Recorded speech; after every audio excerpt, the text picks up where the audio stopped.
Ang mabuting balita ng Panginoon ayon kay San Lucas. Papuri sa iyo, Panginoon. Noong panahong iyon, may mga Pariseo at ilang eskribang galing sa Jerusalem na lumapit kay Jesus.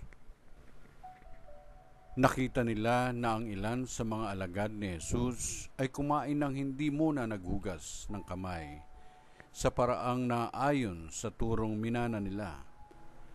Ang mga Hudyo, lalo ng mga Pariseo, ay hindi kumakain hanggat hindi nakapaghuhugas ng kamay, ayon sa mga turong minana nila sa kanilang mga ninuno.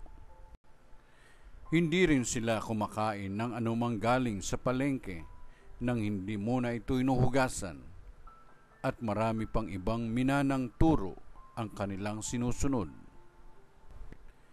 Tulad ng tanging paraan ng paghuhugas ng mga inuman, ng mga saro, ng mga sisidlang tanso, at mga higaan. Kaya't tinanong si Jesus ng mga Pariseo at mga eskriba, bakit hindi sumusunod ang mga alagad mo sa mga turo ng ating mga ninuno? Kumain sila ng hindi man lamang naghugas ng kamay, ayon sa paraang iniutos. Sinagot sila ni Jesus, tama ang hula ni Isaias tungkol sa inyo. Mapagpaimbabaw nga kayo, gaya ng kanyang isinulat. Paggalang na handog sa akin ng bayan ko'y paimbabaw lamang, sapagkat sa bibig at hindi sa puso ito bumubukal.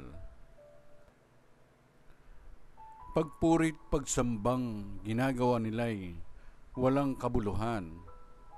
Ang utos ng tao ay itinuturong utos ng may kapal.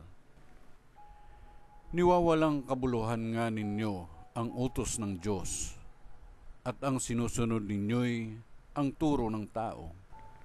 Muling pinalapit ni Jesus ang mga tao at sinabi sa kanila, makinig kayong lahat at unawain ang aking sasabihin.